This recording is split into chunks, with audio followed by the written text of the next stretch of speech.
은혜와 사랑에 풍성하신 하나님 아버지, 우리를 지금까지 지켜주시고 인도하신 것 참으로 감사드립니다. 우리가 주 안에 주의 뜻대로 살기를 원하지만은 저희들은 참으로 연약하고 부족한 자들입니다. 주님, 우리를 끝까지 붙들어 주셨고 오직 주님만 바라보고 믿음으로 전진할 수 있도록 우리를 지켜주시옵소서. 말씀을 우리 심령 속에 깊이 새겨지시 하시고 그 말씀이 깊은 뿌리가 우리의 신앙을 온전히 지탱하고 이루어지도록 저희들을 축복하여 주시옵소서. 창세기를 통해서 들려주신 하나님의 음성이 얼마나 세미하고 오묘한지를 깨닫게 하시었고, 참으로 주님의 하신 그 놀라운 솜씨 앞에 감사와 찬송만 드릴 수 있는 우리의 삶이 되도록 인도하여 주시옵소서. 우리 주 예수 그리스도 이름으로 기도드립나이다. 아멘. 이제 33장입니다. 32장은 어떤 내용이에요? 32장의 핵심은 이제는 야곱이 이스라엘로 바꾸어 주신 겁니다. 그죠? 이제는 야곱이라 부르지 말고 이스라엘을 부르라. 이스라엘 말은 하나님과 겨루어서 이겼습니다. 이 말인데, 이 깊은 의미는 하나님이 내가 너와 영원히 함께 계시겠다. 너를 위해 싸워주시겠다. 이런 의미가 아주 강하다는 사실을 우리가 깨달아야 합니다. 하나님은 우리를 떠나지 않으시고 우리가 영원히 함께 하신 하나님. 이 우리의 삶의 가장 중요한 확신은 뭐냐? 하나님이 나와 함께 계시다는 이 확신입니다. 그래서 아까도 얘기했지만은 성경에 가장 많이 반복되는 말은 하나님이 너와 함께 계시다. 이 말이 가장 많이 반복되는 거예요. 이것이 바로 하나님의 창조의 목적이죠. 우리가 영원히 함께 살면서 기뻐하며 즐거운 삶을 누리기를 원하시겠어요. 하나님이 창조하셨기 때문에. 하나님은 언제나 우리를 떠나지 아니하시고 함께 계신 하나님이신 걸 우리가 깨달아야 합니다. 그래서 계속해서 그 백성들에게 내가 너와 함께하리라, 너와 함께하리라, 너와 함께하리라 약속을 해 주시고 있어요. 그렇죠? 자, 이스라엘이라고 바꿔주셔서 이스라엘을 바꿔주신 것은 이는 하나님이 아브라함에게 주신 약속을 성취해가는 과정이라고 그랬습니다. 아브라함에게 내가 너로 큰 나라를 이루리라, 큰 민족을 이루리라. 이제 그래서 큰 민족을 이루기 위해서 야곱을 이스라엘로 바꿔주시고 이스라엘 민족 국가의 조상이 되게 하셨습니다. 그렇죠?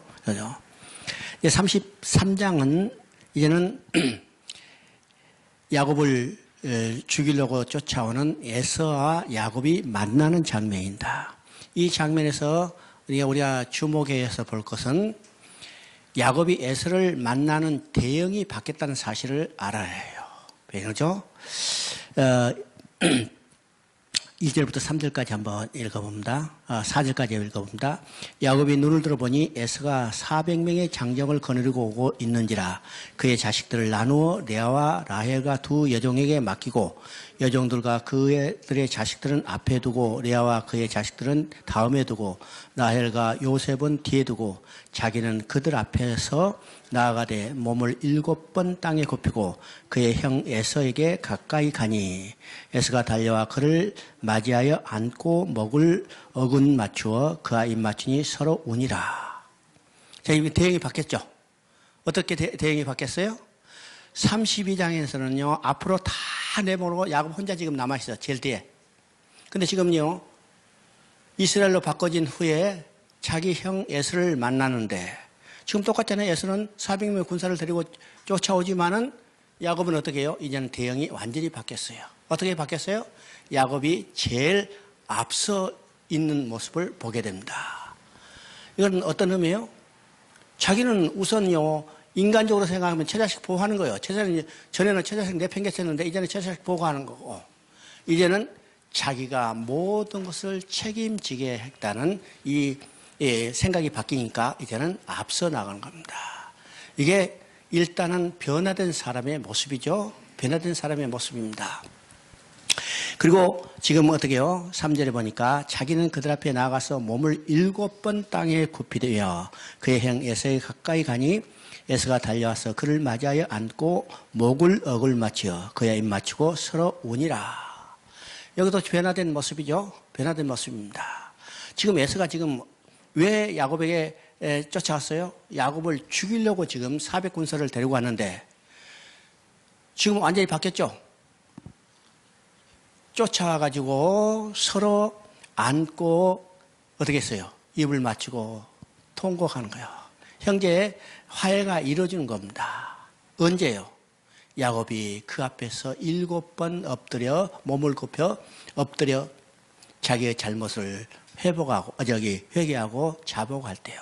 자기를 완전히 낮추고 비울 때 문제가 해결되는 거죠. 해결되죠. 우리의 삶도 내 자신이 변화돼야 해요. 다른 사람 변화를 요구할 게 아니라 그를 기대할 게 아니라 내 자신이 변화돼야 합니다. 이것이 모든 문제를 해결할 수 있는 지름길이고 오직 한 길이라는 사실을 우리가 깨달아야 합니다.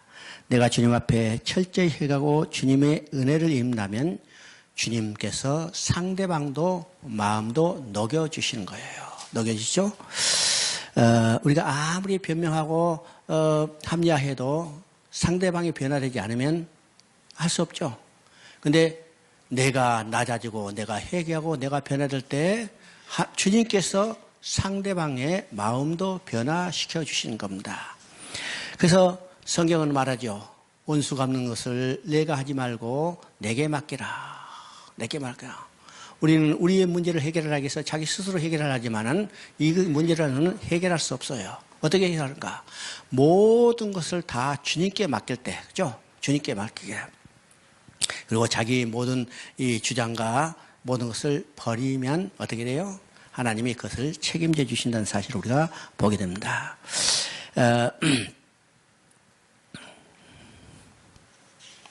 이제 34장을 한번 봅니다. 33장 이제 16절부터 19절부터 보면 이제 그 만난 두 형제가 지금 또 다시 이제 갈라지는데 어떻게 바라는가? 에서는 세일로 가고, 그죠? 육적인 사람은 하나님의 약속의 땅을 떠난 것을 보게 돼요. 16절은 이날에 에서는 세일로 가고 야곱은 숫곳에 이르러 자기를 위하여 집을 짓고 그의 가축을 위하여 우리간을 지었으므로 그 땅 이름을 숫곳이라 하였더라. 지금 야곱은 만약 그가 완전히 변화됐다면 어디로 가야 하면 약속의 땅으로 가야죠. 지금 하나님이 베델에서 약속을 주시고 베델에서 약속을 내가 다시 너를 이곳으로 돌아가게 하리라. 그럼 이제 20년이 지난 후에 하나님이 나타나서 너 고향 땅으로 가라. 출생지로 가라 하면 다시 어디라면 가나안 베델 약속의 땅으로 돌아가야 하는데 지금 야곱이 어디로 들어가요? 야곱이 어디로 가? 숫곳 세겜으로 가고 있어요. 세겜으로 가겠죠? 그러면 그 땅은 어떤 땅인가? 하나님의 약속의 땅이 아니라 인간 보기에 좋은 땅이요. 지금 야곱은 가축이 많아요. 몇 마리인지 정확히 알 수 없지만은 상당히 많은 숫자의 가축을 가지고 있죠. 이 가축이 걱정되는 거예요. 야, 이거 어떻게 먹이고 살까? 그때 보이는 것은 뭐예요? 가축 먹이기에 좋은 숫곳이라는 것이죠. 이건 하나님의 약속의 땅이 아니라 인간 보시기에 좋은 땅. 우리는 어디로 들어가요? 인간 보시기에 좋은 곳으로 가는 게 아니라 하나님의 약속의 땅으로 가야 합니다. 인간 보시기에 좋은 곳으로 갔다 망한 사람 있죠. 누구예요? 롯이에요. 기름진 땅 그걸 보고 소돔으로 갔더니 결국 멸망했어요. 지금 누구에게서 그것을 다시 보냐면 야곱에게서 또 그 모습을 보게 돼요. 지금 베델스로 가지 않고 이 짐승이 기르기 좋은 땅 숫곳 곧 세겜으로 갔어요. 그 결과가 어디서 나타나면 34장에 나타나는 것을 보게 됩니다. 그럼 34장은 어떤 것이요? 그 땅에 갔더니 그 땅의 족속 세겜이 어떻게 해요? 자기 딸 야곱의 딸 디나를 강간하죠. 이건 약속으로 땅으로 가지 않는 야곱에 대한 징계입니다. 징계예요. 하나님의 약속을 저버리면 또 하나님의 약속의 땅을 떠나면요, 그 백성은 어떤 결과가 나타난 것을 우리 성경을 통해서 여러 번 보게 되죠. 아브라함을 통해서 보게 돼요. 이삭을 통해서 보게 돼요. 자기 마누라를 지금 뺏기는 아주 불행을 당하게 해주죠. 또 어디서 보냐면 룻기에서도 보여요. 룻기에서도 바로 엘리멜렉 나오미의 가정이 베들레헴을 떠나서, 베들레헴은 어떤 것이냐면 약속의 땅입니다. 떡집이라는 약속의 땅인데 그 약속의 땅을 떠나서 모압 땅으로 가자. 어떻게 돼요? 다 남자들은 죽고 과부만 남았고 충만하게 떠났더니 빈손으로 돌아왔다고 했어요. 모든 기업을 다 잃어버리는 거죠. 잃어버린 거예요. 이게 약속의 땅을 떠난 자가 당하게 된 사건입니다. 오늘도 환경이 어렵더라도 우리는 약속의 땅을 떠나서는 안 돼요. 하나님이 우리에게 주신 약속의 땅은 어떤 것이요? 우리는 1차적으로는요, 약속의 땅은 바라보이는 천국이지만은 오늘 우리가에게 주신 이 사명의 땅도 하나님의 약속의 땅이라는 사실을 우리가 알아야죠. 이 사명의 땅을 벗어나서는 안 됩니다. 끝까지 이 사명을 붙들고 우리가 이루는 게 아니라 누가 이루셔요? 우리를 사용해서 하나님이 이루어요. 우리는 우리 힘과 우리의 능력, 우리의 계획으로 이루려 하지만은 우리는 하나님이 쓰시는 도구에 대해 불과한 사실을 확실해야 해요. 나를 사용해서 누가 이루시냐면 하나님이 이루신다는 사실을 확신해야죠. 확신해. 왜 우리가 낭망하는가? 우리 힘과 능력으로 일을 하니까는 항상 낭망해요. 낭망하죠? 그러나 내가 이룬 것이 아니라 나를 사용해서 주님이 이룬다는 사실을 확신할 때 우리는 누구만 바라볼 수 있어요? 주님의 역사하시는 손길만 바라보게 되는 거예요. 그렇죠? 성경을 볼 때 내가 아니라 누구예요? 항상 주님이 주권이 있다는 사실을 깨닫게 되는 겁니다. 그래서 34장도 지금 세계면에 가자, 세계면에서 바로 이 하나님의 징계가 임하는 것을 보게 되죠. 그런데 이 문제를 처리하는 야곱이 또 아직도 인간적인 수단을 쓰고 있다는 사실이에요. 이 사실을 통해서 우리는 어떤 거예요? 은혜를 받았다 하지만은 당장 변화되지 않는다는 사실을 깨닫게 되는 거예요. 그죠? 그것이 누구예요? 오늘 우리들이죠. 우리 구원받았다, 은혜 받았다면 당장 확 변했어요? 변한 게 없어요. 얼굴 그대로고, 행동 그대로고, 거친 말 그대로 나오고, 변화되지 않죠. 변화되지 않아. 이것이 우리의 모습입니다. 그런데 하나님은 이 변화되지 않는 우리들을 여러 가지 방법을 통해서 하나하나 변화시켜 가는 겁니다. 변화시킨 거. 그러니까 우리가 구원받고 거룩해지는 것도 우리의 힘과 능력이 아니라는 사실을 우리는 확실히 알아야 합니다. 그것을 어디서 통해서 보여주냐면 스가랴 3장 1절부터 5절 사이에서 이 사실을 확실히 보여줘요. 자, 이거 한번 스가랴서를 한번 봅니다. 지금요, 창세기를 공부하지만은 국사조감 전체를 공부하고 있는 거예요. 그렇죠? 다 이 연결되어 있기 때문에 우리가 볼 수 있습니다. 스가랴 3장 1절부터 5절까지 봅니다. 대제사장 여호수아는 여호와의 천사 앞에 섰고 사탄은 그의 오른손에 서서 그를 대적하는 것을 여호와께서 내게 보이시니라. 여호와께서 사탄에게 이르시되 사탄아, 여호와께서 너를 책망하노라. 예루살렘을 택한 여호와께서 너를 책망하노라. 이는 불에 꺼서 꺼낸 그 실린 나무가 아니냐 하실 때 여호수아가 더러운 옷을 입고 천사 앞에 서 있는지라. 여호와께서 자기 앞에 선 자들에게 더러운 옷을 벗기라 하시고 또 여호수아에게 이르시되 내가 내 죄악을 제거하여 버렸으니 내게 아름다운 옷을 입히리라. 내가 말하되 정결한 관을 그의 머리에 씌우소서 하며 곧 정결한 관을 그의 머리에 씌우며 옷을 입히고 여호와의 천사는 곁에 섰더라. 이것은 어떤 사건이냐면 하나님께서 스가랴에게 네 번째 환상을 통해서 보여주는 내용이죠. 그러면 이 네 번째 환상은 어떤 것인가? 대제사장 여호수아가 가운데 서 있고 한쪽에는 누가 서 있어요? 여호와의 천사, 곧 하나님이 서 있습니다. 또 한쪽에는 누가 서 있냐면 사단이 서 있어요. 그죠? 그러면 한쪽에 서 있는 사단이 가운데 있는 대제사장 여호수아를 조롱하고 비웃고 있습니다. 왜일까? 지금 대제사장 여호수아가 어떤 모습으로 서 있어요? 더러운 옷을 입고 서 있어요. 그래서 우리가 생각하죠. 대제사장 여호수아는 정말 깨끗하고 흠없고 점없고 거룩해야 하는데 더러운 옷을 입고 있다. 그래서 사단이 당연히 비난해요. 대제사장 여호수아 너 안 돼, 내려와. 그때 그 옆에 계시던 하나님께서 뭐라고 말씀하세요? 더러운 옷을 입고 있는 대제사장 여호수아를 책망하신 게 아니라 여호수아를 조롱하고 비웃고 있는 사단을 책망하는 겁니다. 사탄을 책망해요. 자, 그 모습은 어떤 모습이냐? 지금 불에서 막 끄집어내는 타다남은 장작 아니냐? 그 모습이 누구예요? 우리 자신들의 모습이에요. 오늘 제사장이죠? 근데 우리 자신의 모습은 어떤 모습이냐면 불에서 막 끄집어낸 타다 남은 장작. 여러분, 타다 남은 장작, 이게 모습을 쉽게 이해할 수 있죠? 타던 거 끄집어내면 불이 꺼지면서 연기 뽀로록 내요. 그 연기가 향기로운 냄새가 아니죠? 고약하게 하는 냄새예요. 누가? 우리가 여러 사람을 고약하게 하는 존재예요. 또 그 모습도 시큼시큼하니 아주 볼품이 없어요. 그 모습이 누구예요? 우리 자신의 모습이에요. 우리가 구원받았자 하지만은 바로 이런 모습이라는 사실을 우리가 깨달아야죠. 달아남은 장작. 그런데 하나님은 달아남은 장작과 같은 여호사를 책망하지 아니하시고 여호사를 비웃고 있는 사단을 책망하는 거예요. 그러면서 하실 말씀이 어떤 말씀이요? 그 더러운 옷을 벗기고 아름다운 옷을 입히고 머리에 정결한 관을 씌우라. 그렇죠? 이 말은 우리가 거룩해지는 것도 성결해지는 것도 성화의 삶을 살게 되는 것도 우리의 힘과 능력이 아니라는 거예요. 누가 해줘요?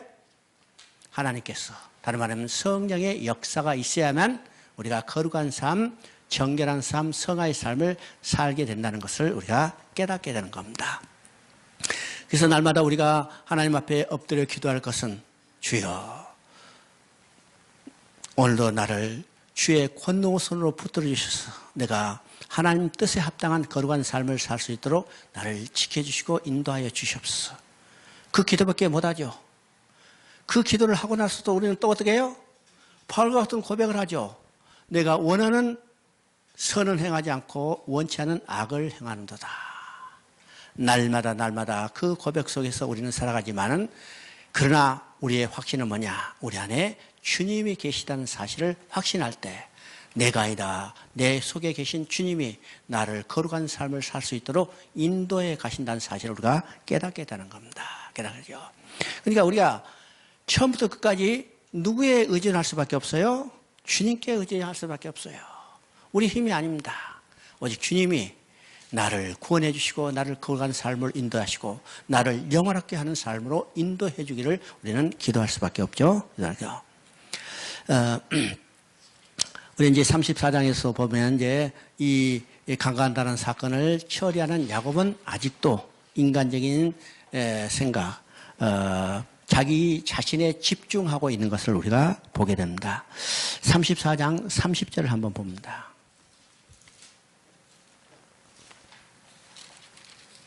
34장 30절.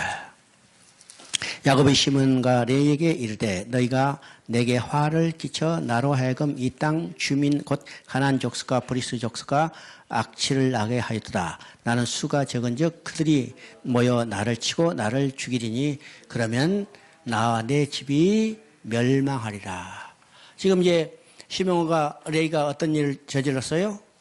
지금 세겜이 와가지고 야, 이 양 그렇게 됐으니까 너희 딸 우리가 주라 그랬어요. 그랬더니 시몬과 레이가 아 그래 알았어요. 우리가 그렇게 할 테니까 대신 당신들 할례를 받으세요. 그냥 멍청한 세겜이요. 말 그대로 할례를 받았어요. 할례를 받으면 어떻게 해요? 남자들은 다 움직일 수 없죠. 그 사이에 이 세겜에 가서 완전히 그 사람들을 도륙하고 어떻게 했어요? 모든 물건을 노략질했어요. 노략질해갔죠. 노략질한 후에 지금 그 사건을 안 야곱이 자기 이야기하는 것이 지금 30장의 내용입니다. 30절의 내용입니다. 그럼 30절의 내용은 그 중심이 누구에 있어요? 나요. 나를 어떻게 방어할 건가? 이것이 야곱의 중심이에요. 그러니까 아직도 야곱은 변화되지 않은 거죠. 변화되지 않기 때문에 우리가 성경을 보면 이제 32장부터 시작해서 어떻게 해요? 야곱을 하나하나 단련시키며 변화시켜 가는 과정을 우리가 보게 됩니다. 그 변화시키는 과정은 어떤 것인가?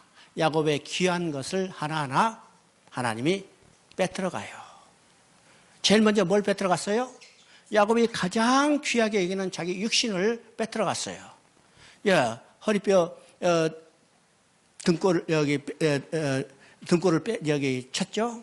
그래서 우리가 이제 옛날에는 환도뼈를 쳤는데 이 환도뼈는 사람의 힘을 쓰는 중심을 잡아야 되는 가장 중요한 이 뼈라고 그래요. 뼈라는데 야곱은요 자기 육신이 가장 최고의 지금 귀한 것이었는데, 그죠? 처자식보다도 자기 육신이 건강한 육신이요. 20년 전에 홀몸으로 와서 열심히 자기 계획과 능력과 수단을 발휘해서 지금 처자식도 없고 가축도 얻었어요. 부자가 됐죠? 이게 자기 능력으로 생각하는 겁니다. 자기 능력으로 생각해요. 그래서 처자식이 다 없어진다 하더라도 육신만 건강하면 새로 시작할 수 있다는 생각이 야곱의 32장에서 나타난 사건에서 볼 수 있죠? 근데 하나님 그것을 쳐버렸어요. 성경은 말합니다. 야곱이 그날부터 절었더라. 이 절었더라는 말은요, 쩔뚝쩔뚝하고 다녔다는 그 정도의 의미가 아니라 자기의 힘으로 아무것도 할 수 없다는 상태를 이야기합니다. 그러면 누구만 의지할 수밖에 없어요? 하나님만 의지할 수밖에 없죠. 그럼에도 불구하고 야곱은 아직 변화되지 않았어요. 그렇죠? 지금 우리가 34장까지 볼 때 변화되지 않았어요. 그래서 35장에는 이 변화되지 않는 야곱을 이제는 또 다른 방법으로 야곱을 훈련시키는 겁니다. 35장을 보면 야곱이 이제 베델로 올라가요. 베델로 가죠. 하나님이 야곱에게 이르시되 일어나 베델로 올라가서 거기서 거주하며 내가 내 형 에서의 낯을 피하여 도망하던 때 내게 나타난 하나님께 거기서 제단을 쌓아라. 그래서 야곱이 베델로 올라갔어요. 베델로 갔죠. 자, 베델로 올라가는 것은 우리가 2절부터 4절까지를 한번 다시 읽어봅니다. 2절부터 4절까지. 야곱이 이에 자기 집안 사람과 자기와 함께한 모든 자에게 이르되 너희 중에 있는 이방 신상을 버리고 자신을 정결하게 하고 너희들의 의복을 바꿔 입으라. 우리가 일어나 베델로 올라가자. 내 환난 날에 내게 응답하시며 내가 가는 길에서 나와 함께 하신 하나님께 내가 거기서 제단을 쌓으려고 하노라 하며 그들이 자기 손에 있는 모든 이방 신과 자기 귀에 있는 귀고리를 야곱에게 주는지라. 야곱이 그것들을 세겜의 근처에서 상수리 나무 아래에 묻고 그들이 떠났으나 하나님이 그 사면 고울들을 크게 두려워하게 하셨으며 야곱의 아들들을 추견한 자가 없었더라. 지금 이제 베델에 올라갈 때 지금 좋지 않은 내용이 어떤 것이에요? 이방 신상을 버리라고 했어요. 이방 신상. 하나님 아닌 다른 것들은 다 버리죠. 이방 신상을 버리라. 오늘도 우리가 하나님 앞에 나아가기 위해서는 약속의 땅으로 들어가기 위해서는 우리 안에 있는 이방 신상을 다 버려야 해요. 눈에 보이는 신상이 아니고, 그죠? 우리 안에 있는 여러 가지 우상적인 이것을 다 버려야죠. 오늘 눈에 보이는 우상들은 우리 섬기지 않는다 하더라도 우리 안에 많은 이방 신상이 있다는 사실을 우리가 깨달아야죠. 이것을 다 버려야 합니다. 또 그 다음에 가족들에게 자신을 정결하게 하라고 명령합니다. 우리도 죄의 고백이 있어야 해요. 죄를 자백하는 함으로 우리의 영혼이 깨끗해집니다. 깨끗해져요. 제가 아는 과천에 있는 어느 교회가 있어요. 그 교회는 그 교회에서 집중적으로 하는 이제 복음적 가정을 어떻게 이룰 것인가에 대해서 지금까지 이제 그것을 가지고 교회를 운영해요. 그는 새벽기도도 없고 수요일 예배도 없고 금요일 철야도 없고 오직 딱 한 번 뭐 있냐면 주일 예배밖에 없어요. 주일 예배만 드리고 그 예배의 설교를 가지고 오후에는 가족끼리 나눕니다. 가족끼리 나눠요. 그러니까 가족들이 다 앉아서 그 설교의 본문을 말쓰고 자기가 듣고 깨달은 거 서로 나누는 거죠. 그럼 그 나눔을 통해서 뭐가 이루어져요? 가족들, 부모의 신앙이 뭔가, 자신들의 신앙이 어떤가를 다 그것을 통해서 알게 돼요. 참 나는 그 교회, 야, 됐다. 나는 솔직히 말해서 우리 자녀, 내가 목사지만 우리 자녀 신앙이 어떤 형편의 신앙을 가지고 있는지 안 몰라요. 나눠서 우리가 신앙에 대해서 나눠보지 못했으니까. 나눠보니까. 근데 그 교회는 가족이 앉아서 주일 설교 들은 내용을 가지고 앉아서 서로 나누는 거예요. 나눠. 그러니까 이 신앙이 자녀, 부모의 신앙이 어떤가, 자녀의 신앙이 어떤가 서로를 다 공통적으로 알게 되죠. 이것이 가족 내에서 신앙생활입니다. 신앙생활이고, 두 번째는 한 주간 모여서 그들이 한 주간 하나님 앞에 회개할 것이 무엇인가를 다 드러내고, 부모는 자녀 앞에, 또 남편은 아내 앞에, 또 자녀들은 부모 앞에 이걸 다 드러내는 겁니다. 이게 쉽지 않죠? 쉽지 않아. 그래서 그것에 적응하지 못해서 교회를 떠난 사람들도 많이 있대요. 그런데 시간이 지나고 거기에 적응한 사람은 완전히 가족이 하나가 얼마나 끈끈하게 맺었는가. 나는 그 교회를 이제 한 3년 정도 됐는데요. 1년에 한 번 정도 가요. 예. 그것도, 그 교회도 내가 어떻게 만났는가. 유도순 목사 덕분에 만났어요. 참 이제 복음 안에서 복음적인 교회를 만나는데, 그 교회를, 근데, 야, 나는 그래서 이 교회 참 사람 다 떠나게 생겼더니 3년 후에는 어떻게 됐을까. 처음에 갈 때 한 40명 정도 있던 교회가 지금은 100명이 넘어요. 100명이 넘어. 물론 이제 나이 늙은 사람들은 별로 없어요. 다 젊은 신세대인데. 그래요. 복음, 자기 죄를 고백해요. 다 죄를 고백하고 털어내니까 마음에 홀가분하죠. 그래서 가족들이 더 끈끈한 정을 가지고 하나님 앞에 담대하게 그들의 삶을 살 수 있는 것을 우리가 보게 됩니다. 그죠? 그래서 지금 베델 올라갈 때 지금 야곱도 뭐라고요? 죄를 고백하게 하는 거예요. 자신을 정결케 하려는 거죠. 우리가 영혼이 깨끗해야만 하나님 앞에 담대히 나아갈 수 있습니다. 담대히 나아갈 수 있죠. 그 다음에 의복을 바꾸라 한 것이요. 인간에 보여줄 옷이 아니라 하나님께 보여줄 옷으로 갈아입으라. 이 말은 의의 옷을 입어야 합니다. 우리의 이른 옷이 아니라 의의 옷. 어떤 옷이요? 하나님께서 지어주신 가죽 옷, 의의 옷을 입어야 해요. 오늘 말은 그리스도로 우리를 감싸야 합니다. 그리스도의 피로 감싸야 해요. 그래 하나님 앞에 나아갈 수 있죠. 약속의 땅으로 들어갈 수 있죠. 그 다음에 단장품을 제거하라고 합니다. 단장품은 어떤 것입니까? 다 자기 자신을 드러내기 위한 것이죠. 그죠? 단장품이요. 쉽게 말해서 자기 자신을 과시하려는 것이 단장품이에요. 단장품. 이 단장품을 다 제거하는 거예요. 다 제거해요. 우리 생활에 자기 자신을 드러내게 하려는 것이 얼마나 많습니까? 얼마나 많아요. 이거 다 제거해야만 하나님 앞에 담대히 나갈 수 있습니다. 야곱은 베델로 올라갔어요. 세겜에서 이제 엄청난 고난을 당하고 이제는 하나님의 인도하심을 받아 베델로 올라갔죠. 베델을 올라갔다고 야곱은 완전히 변화된 게 아니요. 그죠? 또 하나님은 그 베델에 올라간 야곱을 또 훈련시키기 시작하십니다. 그 훈련이 어떤 것인가? 야곱이 귀하게 여겼던 것을 하나하나 뺏어가는 거예요. 그 뺏어가는 것이 어떤가? 세 가지로 나타냈죠. 첫째는 야곱이 사랑했던 아버지 이삭을 이게 죽음을 맞이해요. 두 번째는 야곱이 가장 사랑했던 아내 라헬이 죽게 되는 겁니다. 세 번째는 이 야곱의 유모가 죽게 되는 거죠. 참 유모도 이제 엄마처럼 끈끈한 사랑을 가진 사람인데 이걸 다 죽게 돼요. 그러니까 야곱이 귀하게 여기는 것을 하나하나 빼들어가면서 이제는 그것을 손을 놓고 이제는 누구를 바라보게 해요? 하나님을 의지하도록 하는 하나님의 훈련이 나타나는 것을 보게 됩니다. 그렇죠? 그리고 이제 9절을 보면 야곱이 베델에 이르러 단을 쌓자 하나님이 다시 야곱에게 나타나서 그에게 복을 주셨다고 그러죠. 복을 주십니다. 그리고 내 이름을 다시는 야곱이라 부르지 않겠고 이스라엘이 내 이름이 되리라.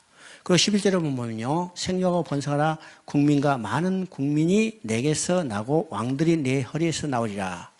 이 약속은 언제 누구에게 주시던 약속이냐면 창세기 1장 28절에서 하나님이 아담에게 주시는 약속이요.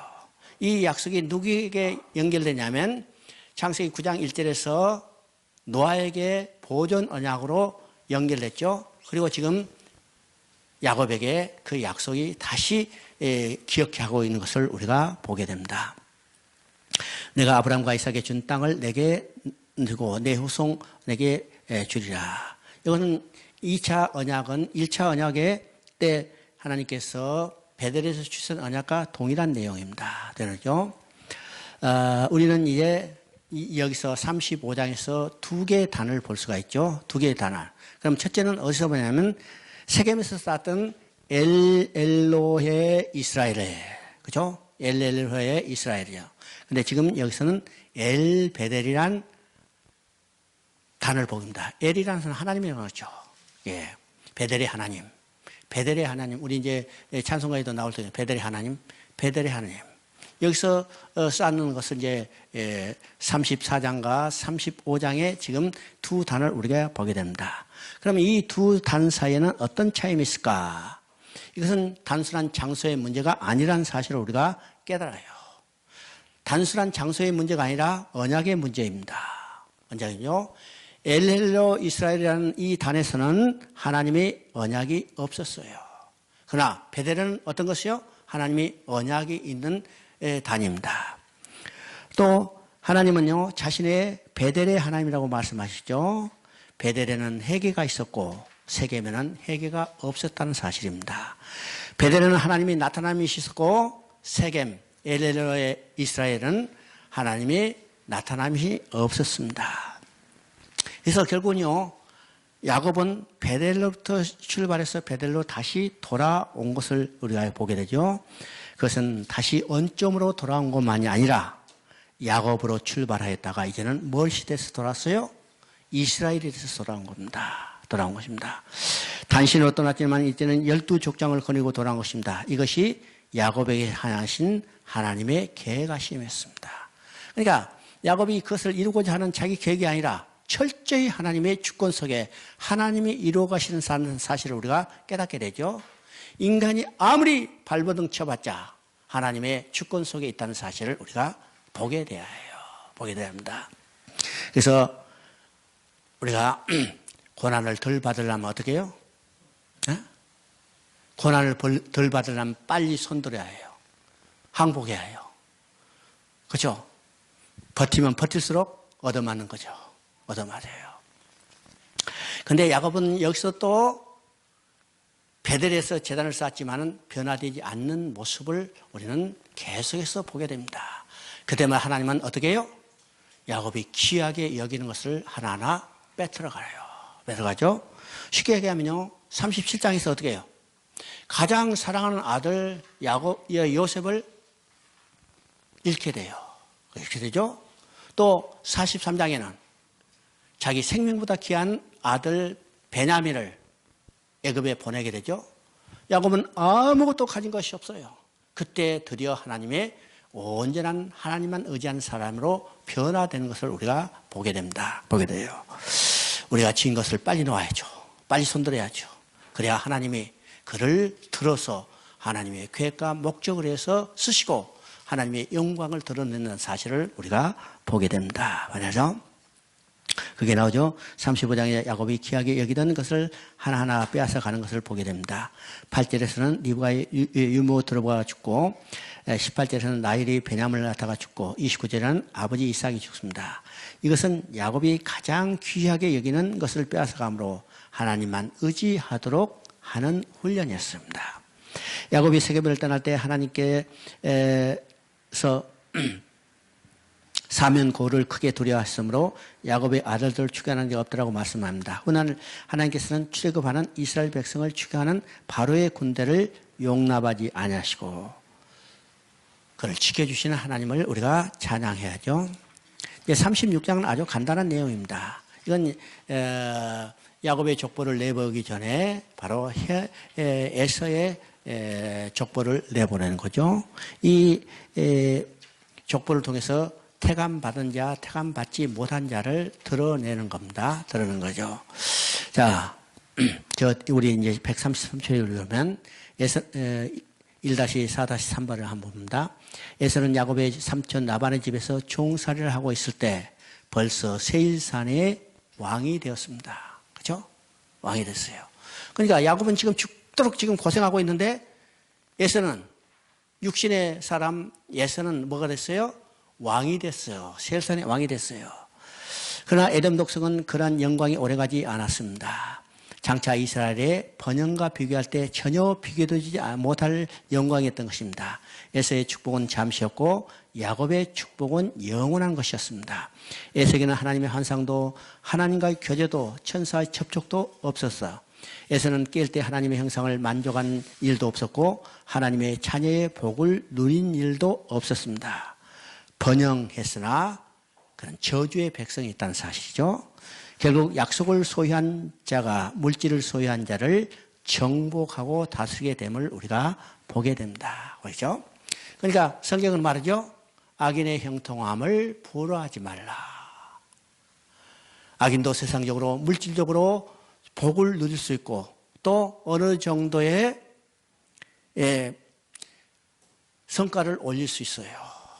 심지어요, 오늘날 보면요, 믿지 않은 사람들이 믿는 사람보다 더 높은 자리, 더 많은 물질의 축복을 누리는 것 같지요?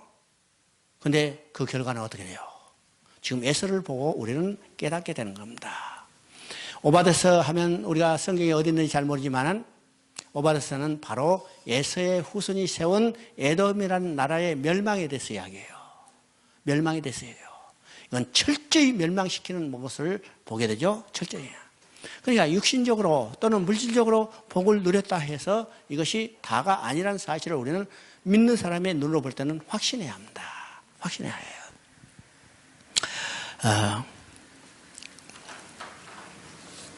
이제 37장을 한번 봅니다. 37장. 37장은 지금 요셉이 지금 팔려가는 모습입니다. 요셉이 팔려가는 모습. 30장에 야곱의 족보는이다. 이제 에서의 족보 36장에 내보내고 지금 이제 야곱의 족보는 37장에 나올 때 이게 창세기는 10개의 톨레도트, 그러니까 족보로 이어졌어요. 그러니까 족보가 한 단락 끝날 때마다 새로운 역사가 이루어지는 것을 우리가 보게 되는데 지금 37장은 바로 이제 야곱의 톨레도 족보로. 그래서 창세기도 다 끝날 때가 됐다는 것을 우리가 보게 되죠. 이 내용은요, 요셉의 형들의 미움을 받아서 애굽으로 팔려가는 기사입니다. 그렇다고 해도 요셉에게 초점을 맞춰서는 안 됩니다. 시편 기자는 이를 한 사람을 앞서 보냈으며 요셉이 종으로 팔렸더라 라고 하나님께 초점을 맞추고 있습니다. 이 사건은 구원 계획을 이루어 나가시는 역사의 한 과정인 것입니다. 우리가 이제 요셉의 이야기도 참 설교도 많이 하고 많은 사람이 알고 있죠. 성경에서 가장 잘 알려진 세 개의 사건이 있다고 그랬어요. 성경에서 가장 유명한 세 개의 사건은 어떤 사건인가? 여러분, 가장 유명한 사건은 어떤 사건이겠어요? 가장 유명한 사건, 다윗이 골리앗을 이긴 사건이요. 이거 믿지 않는 사람도 다 알아요. 잘 활용해요. 어린 소년 다윗이 큰 골리앗을 이겼다. 이거 잘 알죠? 내가 자주 이야기하지만 내 주일학교 10년 동안 교사 생활할 때 그 매년마다 빠지지 않고 나온 책은 바로 다윗과 골리앗의 이야기요. 절대 안 빠져. 그죠? 지금 내가 그 교재를 쓴다 하면 그때 가르치는 교재 그렇게 안 쓰겠죠. 안 써요.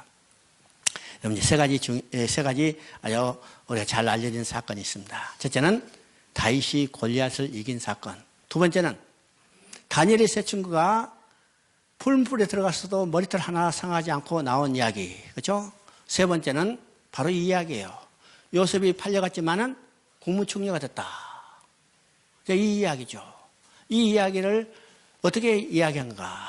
다 이것이 인간 중심적인 관점에서 성경을 보고 해석했습니다. 첫째, 다윗이 골리앗을 이겼다. 어떻게 이겼을까? 용감하기 때문에 이겼다. 그래서 곰도 죽이고 사자도 잡고 용감하기 때문에 이겼다. 여러분도 용감하면 어떤 고난도 이겨놓고 큰일도 일어날 수 있습니다. 이렇게 이야기해요. 두 번째는 어떤 것이요? 다니엘의 세 친구. 뜨거운 풀물에 들어가서도 머리털 하나 상하지 않고 나왔다. 어떻게 그랬을까? 담대한 믿음을 가졌기 때문에요. 그래서 어떤 큰 믿음을 가지면 어떤 고난도 이겨낼 수 있다. 여러분도 큰 믿음 가지세요. 이렇게 이야기하죠. 세 번째, 요셉의 이야기예요. 요셉이 애굽의 종으로 팔려서 국무총리가 됐다. 어떻게 국무총리가 되는가? 요셉이 큰 꿈을 가졌기 때문에 꿈대로 이루어졌다. 그래서 여러분도 큰 꿈을 가지세요. 이렇게 큰 꿈을 가지겠다 이야기죠.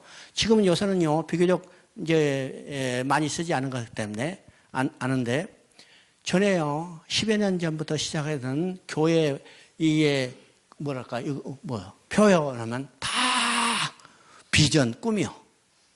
그 꿈의 대표적인 것이 요셉의 이 말을 이용해서 꿈을 가져라 이렇게 얘기해요. 꿈을 가져라.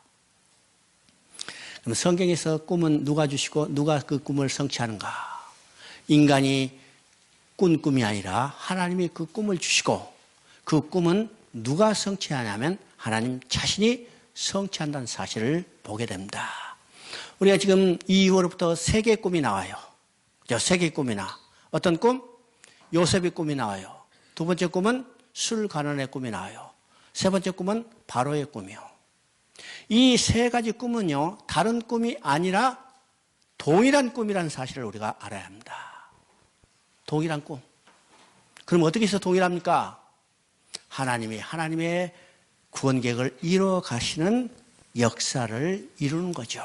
그러니까 꿈은요, 각각 사람도 꿈꾼 사람도 다르고 꿈의 내용도 다르지만은 결과로는 하나님의 구원의 역사를 이루어가기 위한 그들에게 주신 꿈이라는 사실을 우리가 보게 되죠. 요셉이 꿈을 꿨어요.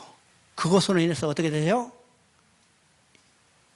팔려가게 되는 결정적인 계기가 되는 겁니다. 형들이 그 꿈을 이야기하니까 형들이 질투해서 그러나도 묘한 놈 그냥 잘됐다 팔아버리자. 그래서 팔려갔어요. 이것은 누구의 계획 속에 있냐면 이미 하나님의 계획 속에 있어요. 지금 읽은 것처럼 시편에 이야기했죠. 한 사람을 먼저 보냈으며 하나님께서 요셉을 종으로 팔아갔다 갔어요. 그러니까 형식적으로는 형들의 미움을 받아서 팔려갔지만은 누가 보냈어요? 하나님이 보냈어요. 하나님이 무엇을 위해서? 야곱의 가족을 애굽으로 내려 보내기 위해서 먼저 선발대로 보내서 준비하게 하는 과정이죠. 이것이 37장의 내용입니다. 37장의 내용. 그 다음에 38장. 나중에 이제 두 꿈은 나중에 얘기하고 38장은 어떤 내용인가?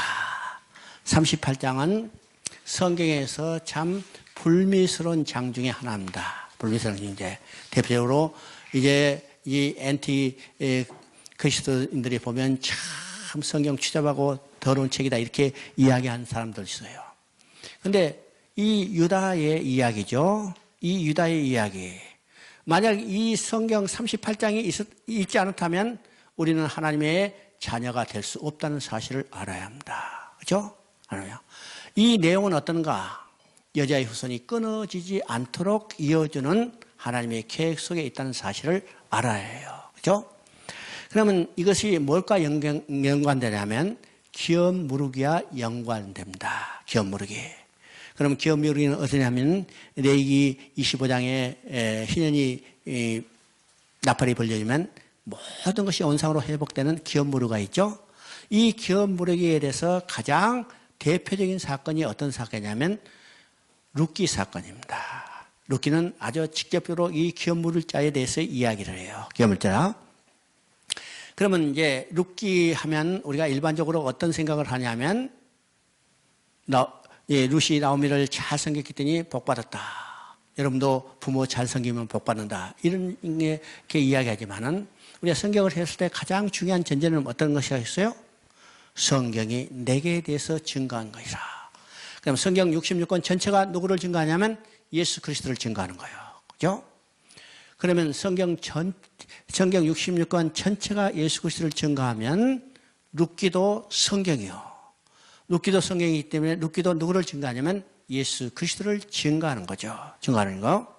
그러니까 효경 사상을 이해하는 이 교훈집이 아니라 윤리적인 책이 아니라 철학적인 책이 아니라 하나님 예수 그리스도를 증거해서 예수 그리스도를 통해서 이루어가신 하나님의 구원 계획을 이야기하고 있다는 사실을 우리가 분명히 알아야죠. 그 관점에서 룻기를 해석할 때 룻기는 두 가지로 두 방면에서 예수 그리스도를 증거해요. 첫째 방면은 왕으로 오실 예수 그리스도예요. 그래서 룻기 마지막에 이새가 다윗을 낳았더라. 이 족보 마지막에 누가 나오냐면 다윗이 나오죠. 다윗이 나와요. 그러니까 족보 마지막에 하나님은 그 사람을 통해서 하나님 새로운 역사를 이루겠다는 하나님의 뜻이 있기 때문에 여기에 지금 사사의 왕이 없던 시대에 백성이 자기 소견에 오를 대로 행하던 때, 혼란이 반복되는 때 어떻게 해요? 하나님은 눕기를 통해서 한 왕을 준비하시고 왕정 시대로 전하게 갈 것을 보여주죠. 그래서 이 다윗이 이제 등장시키는데, 다윗이 왕으로 예세내는 것을 통해서 무엇을 계시하냐면 우리 다윗의 후손으로 우리의 영원한 왕으로 오실 예수 그리스도를 증거하고 있다는 사람이에요. 이것이 룻기의 첫 번째 증거하는 예수 그리스도입니다. 두 번째 룻기에서 증거하는 것은 기업 물을 자에 대해서 증거하고 있어요. 기업 물을 자. 룻기는 전반적으로 이 이야기가 기업 물을 자에 대한 상황을 이야기하죠.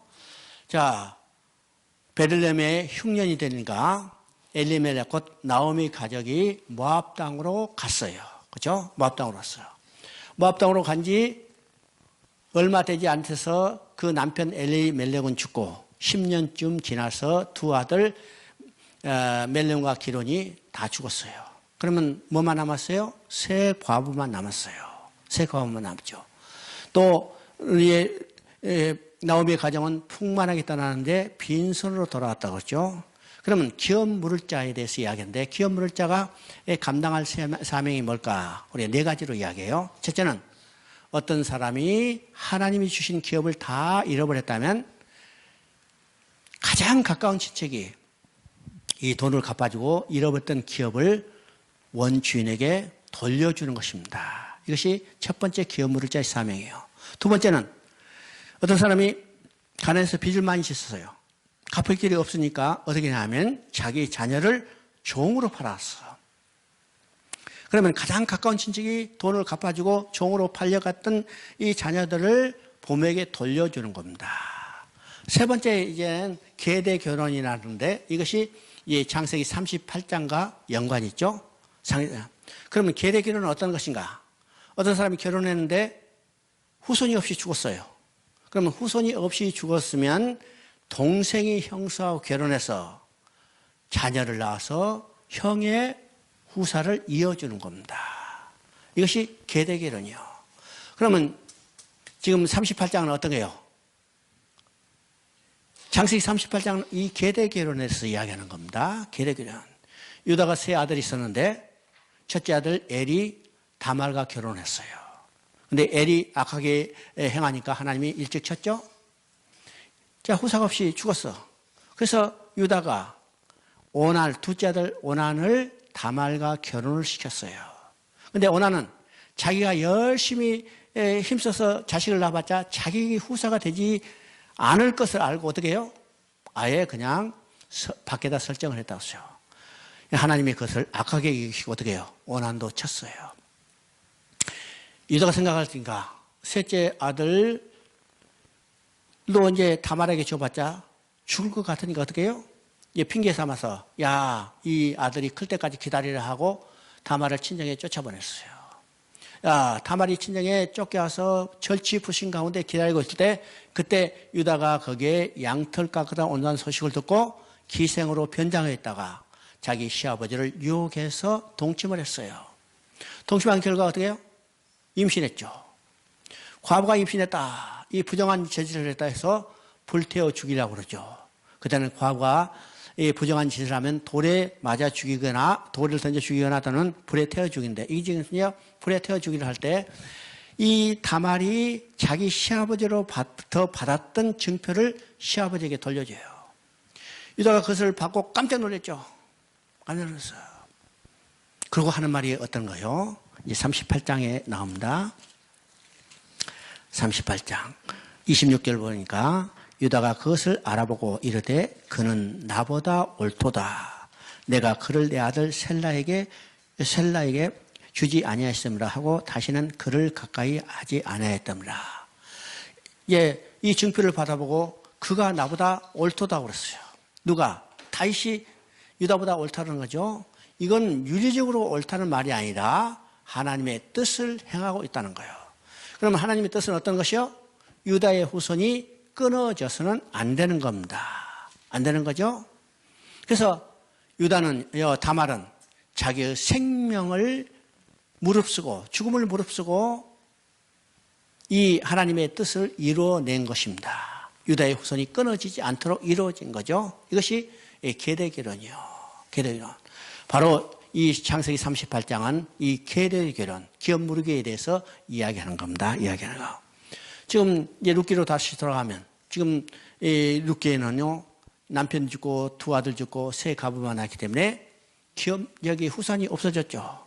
또 충만하게 떠났더니 빈손이 들어있기 때문에 기업도 다 잃어버렸어요. 그때 보아스를 만나서 보아스가 룻과 결혼해서 나오미의 가정에 후사를 이어주고 나오미의 잃었던 기업을 다 회복해줬죠. 회복해줬어요. 그러면 보아스가 나오미의 가정에 기업 물을 자를 되는 것을 통해서 보아스의 후손 가운데 우리의 영원한 기업 물을 자가 오신 것을 예표해요. 그럼 이 기업 물을 자는 어떤 사람이 되어야 하는가? 첫째는 가장 가까운 친척이 되어야 해요. 두 번째는 자원해야 해요. 세 번째는 능력이 있어야 해요. 능력이 있어야죠. 그래서 보아스도 가장 가까운 친척이요. 그보다 앞서 이제 가장 가까운 친척이죠. 두 번째는 이제 자원해야 하는데 이 보아스보다 더 가까운 친척이 있었는데 그 사람이 기업 물으겠다 했다가 손해볼 거 하니까 안 하겠다 했어요. 그래서 누가 했어요? 보아스가 자원했어요. 또 보아스는 능력이 있어요. 보아스는 큰 부자라고 그랬어요. 부자였죠?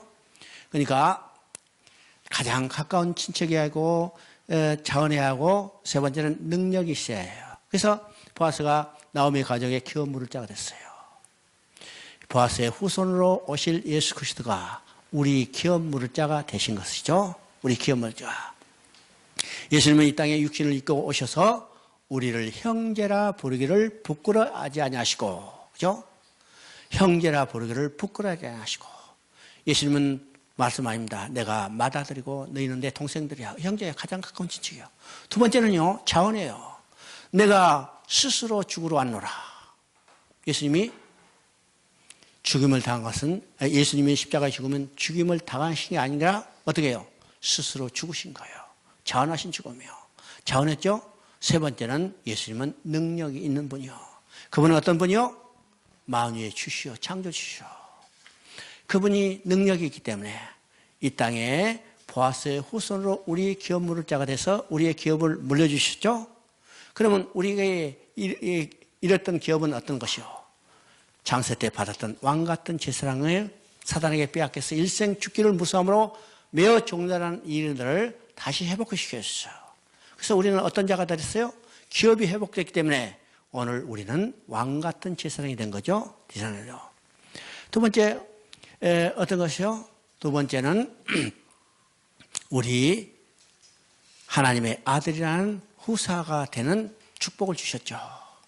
성경은 말합니다. 하나님의 아들이면 그리스도와 함께한 후사니, 그렇죠? 우리는 이제는 그리스도가 로 이어지는 이 후사가 돼서 우리를 하나님의 아들이 후사는 되는 축복을 주신 겁니다. 축복을 주셨어요. 뿐만 아니라 예수님은 십자가에서 우리를 유혹에서 넘어지게 하고 우리를 도산에 빠지게 했던 이 사단이라는 원수를 완전히 박살내는 거죠. 이것이 기업 물을 자예요. 그러니까 창세기 38장을 볼 때 우리가 이 기업 물을 자 중에서 계대 결혼을 이해하지 않는다면, 그죠? 이건 하나의 도덕적, 윤리적인 아주 부정한 이야기로만 치부될 수 없죠. 이렇게 없죠. 그러나 우리가 하나님의 구속사이라는 전반적인 관점에서 보면 이것이 얼마나 중요하고 또 이 얼마나 우리에게 참 감사한 일인가를 우리가 깨닫게 되는 거예요. 만약 유다의 후손이 끊어졌다면 오늘 우리도 구원받지 못하게 되는 겁니다. 모르죠? 이것이 38장의 내용입니다. 38장. 이 38장이 어떤 관점에서 우리가 봐야 할 것을 참 이해해야 합니다. 이해해요. 그다음에 이제 39장을 한번 봅니다. 39장은 이제 애굽에 내려간 요셉이 보디발의 집에서 여러 가지 겪는 상황을 이야기합니다. 예, 그죠? 여기서 보면 이제 반복되는 말이 하나님이 요셉과 함께 계심으로 그가 형통함을 보았더라 이 말이에요. 요셉과 함께 계심으로 그가 형통함을 보았더라. 그 주인이나 다른 사람이 여호와께서 요셉과 함께 있음을 어떻게 보았고 또 감옥에 들어갔을 때 관수도 어떻게 요셉이 하나님과 함께 계시며 그가 형통함을 볼 수 있었을까? 여기서 여러분 교재에 나온 대로 첫째는 인격적인 경건성을 통해서 우리가 보게 된 거죠. 여생거든요. 어떤 사람이 참 경건한 사람이에요. 좀 진실하고 신실하게 살면요. 야, 저 사람 참 다른데? 그래서 어느 날 듣더니, 저 사람 하나님 믿는 사람이요. 과연 그렇지? 이런 이제 말이 나오는 거예요. 그렇죠? 근데 우리가 예수 믿는다고 그리스도인이라고 참, 그 모습대로 거듭나지 않는다면 어떻게 해요? 야, 참, 우리가 어떻게 되는가? 우리를 통해서 하나님의 이름이 모독받게 되는 겁니다. 모독게 되는 거예요. 로마서 2장에도 바울이 유대인을 당해서 책망하여 너희로 인하여 하나님의 이름이 모독받는다. 모독받는다. 참 우리가 이제 이게 쉽지 않죠. 정말 그리스도인답게 산다는 것이 정말 쉽지 않지만은 우리는 그 삶을 살아서 하나님이 우리의 삶을 통해서 다른 사람이 저 사람은 하나님이 함께 계신 사람이고 하는 이것을 드러낼 수 있도록 이제 살아야죠. 또 둘째는요, 요셉이 하는 일마다 지혜롭게 하며 형통하게 하는 그의 역사를 통해서 그가 하나님께서 한다는 것을 보여주고 있습니다. 그렇죠? 우리는 참 부족한 지혜지만은, 그러나 하나님이 우리에게 지혜를 주실 때, 그렇죠? 우리를 총명하게 성령의 영으로 우리를 이끌어 주실 때 우리는 참 지혜롭게 일을 할 수 있어요. 우리의 능력이 아니라 우리 힘이 아니라 우리의 계획이 아니라 오직 주님이 주신 지혜로 일을 할 수 있게 될 때 많은 사람이 그것을 보고 저 사람은 하나님이 함께 계시다는 것을 본을 보일 수 있습니다. 그래서 우리가 기도할 때도 마찬가지입니다. 주여, 나는 미련하고 어리석지만은 주께서 내게 지혜를 주시옵소서. 지혜를 주세요.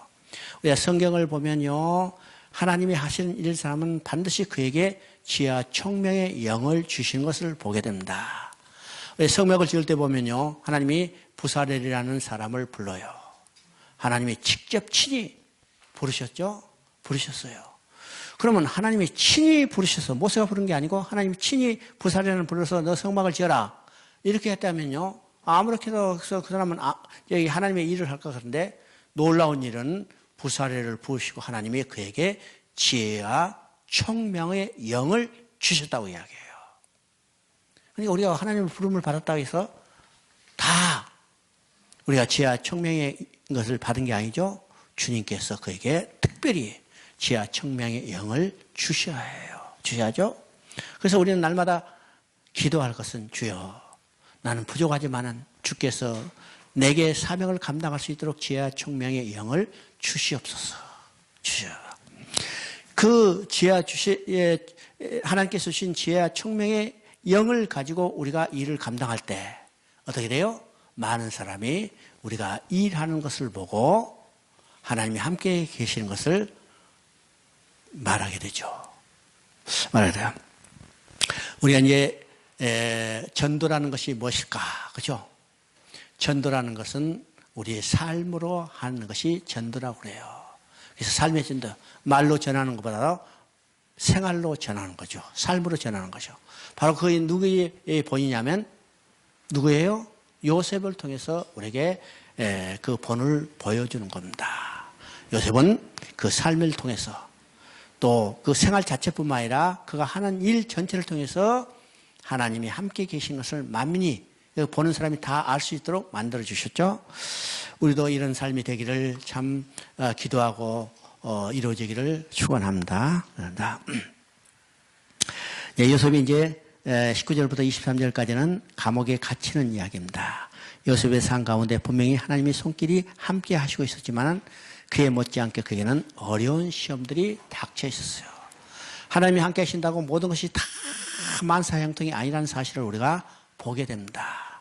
하나님이 함께 하시지만은 그에게도 많은 시련이 있는 것을 보게 되죠. 그는 이번에는 구덩이가 아닌 감옥에 갇히게 되는 것을 보게 됩니다. 이 감옥에 갇힌 것은 절망적인 순간이죠. 그가 감옥에 갇히게 된 것은 보디발의 아내 유혹을 뿌리쳤기 때문이에요. 참 우리가 결단하고 유혹을 뿌리쳤다는 것이 쉽지 않지만 그 유혹을 뿌리치면 그에 대한 극렬한 저항이 있다는 사실을 우리가 생각해야죠. 지금 요셉이 보디발의 아내의 유혹을 뿌리쳤어요. 뿌리치자 어떻게 해요? 얘는 그를 모함해서 감옥에 집어넣어버리죠. 감옥에 집어넣습니다. 그러니까 우리가 극렬한 이 유혹을 뿌리친 그 이면에는 그에 대한 반대 급부로 극렬한 저항이 있다는 사실을 우리가 항상 명심해야 해요. 야, 유혹 뿌리쳤으니까 이제는 됐다. 이것이 아니요. 그 다음에는 뭐가요? 새로운 공격으로 다가온다는 이 사단의 전술을 항상 깨달아야 합니다. 깨달아야 해요. 우리가 어디서 볼 수 있냐면 에스라서 4장 3절에서 볼 수 있어요. 에스라서 4장 3절은 어떤 내용이냐면 이스라엘 백성이 유다 백성이 바벨론 포로에서 돌아와서 지금 성전을 짓기 시작할 때 거기에 살고 있는 사마리아 사람들이 찾아와서 스룹바벨에 이야기합니다. 우리도 거룩한 하나님의 성전 건축에 동참하자 그랬어요. 그들이 내선 말은요 좀 합리적이죠. 왜 그럴까? 우리도 이스라엘 지파 중에 한 지파였었고 우리도 하나님을 섬기는 백성이었다. 그렇기 때문에 거룩한 하나님의 성전을 건축하는데 우리도 동참하자. 논리는 비슷하게 맞아요. 그런데 스룹바벨이 단호히 거절했어요. 왜 그럴까? 이 사마리아 사람들이 그들의 논리로는 본래 이스라엘 백성의 지파 중에 하나 있죠. 왜요? 12지파 중에서 나뉘어서 10지파로 가져가가지고 북이스라엘 건설했던 그게 후손들이에요. 그러니까 본래 이스라엘 지파예요. 그 사람들은 많이 말해요. 그리고 그 사람들도 하나님을 섬겨요. 그런데 스룹바벨이 그들을 단호히 거절했어요. 왜일까? 그들은 이미 혼합 종교와 혼합 민족이 되어버렸습니다. 그렇죠? 10지파를 가지고 북이스라엘을 건설할 때 이미 베델과 단에 금송아지를 만들어 놓고 이것이 애굽에서 건져낸 우리 하나님이라고 섬겼던 족속이죠. 뿐만 아니라 아수르에 멸망하고 아수르가 이 혼합 정책을 쓰기 위해서 이스라엘 백성을 끌고 가가지고 아수르 지역에 살게 하고 아수르에 살고 있는 백성을 이스라엘 지역에 옹호해서 서로 헛기게 했어요. 그리고 어디서 가져왔는지 알지 못하는 이방신들을 이스라엘에 쫙 깔고 아니 서마리아에서 쫙 깔고 이방신을 섬기게 했습니다. 이미 하나님을 떠나서 민족적으로 종교적으로 혼합됐죠. 지금 포로로 끌려갔다 다시 돌아온 백성들은 비록 나라가 멸망하고 포로로 끌려갔지만은 바벨론이라는 이 영광로 속에서 신앙의 정금 같은 신앙으로 다시 정제해서 왔어요. 그죠? 만약 사마리아 사람들이 성전을 재건하는데 우리가 함께 하자면 빨리 성전을 건축할 수도 있을 거예요. 쉽게 건축할 수 있었을 거예요. 그러나 스룹바벨은 그것을 단호히 거절했어요. 다시 혼합된 종교를 가져서는 안 되기 때문이죠. 그래서 단호히 거절했어요. 여러분 단호히 거절하면 어떻게 해요? 그 적들이 극렬하게 저항해야 할 것을 이미 예견하죠. 예견해요. 예견한 대로 어떻게 했어요? 사마리아 사람들은 극렬하게 성전 건축을 방해해서 결국은 14년 동안 성전 건축이 중단됐죠. 오늘 우리도 마찬가지입니다. 참 이거 갈등이죠. 타협을 하면 쉽게 일할 수 있지만 거절하면 반드시 저항이 있을 것이라는 것을 우리는 예측해야 합니다. 예측해야 해요. 참 이 갈등 속에 우리는 항상 어떻게 할까? 이 갈등을 이겨내지 못하고 결국 유혹에 넘어가서 타협한 사람도 있고 그러면 어떻게 해요? 그 결과는 결국 곤두박질 치는 겁니다. 곤두박질이죠. 대신 그것을 거절하면 단호히 거절하면 반드시 저항이 있기 때문에 우리가 그 저항을 어떻게 견뎌낼 건가? 우리의 힘이 아니라 하나님의 힘으로 이겨내야 합니다. 이겨내죠.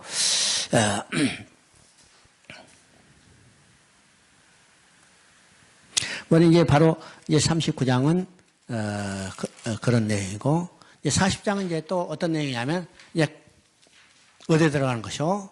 40장의 내용은 이제는 감옥에 들어가서 일어난 사건이요. 이제 요셉이 감옥에 들어갔는데 그때 마침 누가 들어왔냐면 바로의 술 간원과 떡 굽는 간원이 들어왔어요. 이 두 사람이 각각 꿈을 꿨죠. 꿈을 꿨을 때 요셉에게 그들의 꿈을 해석해 줬습니다. 그래서 술 간원은 복직할 것이고 이 떡 굽는 간원은 모가지다가. 근데 바로 여기 요셉이 꿈을 해석해 준 대로 술 간원은 복직했어요. 그죠? 근데 떡 굽는 간원은 이제 잠수당하고 말았죠. 그래서 술 맡은 관원장이 뭐라 그럴까? 자, 21절 한번 봅니다. 21절.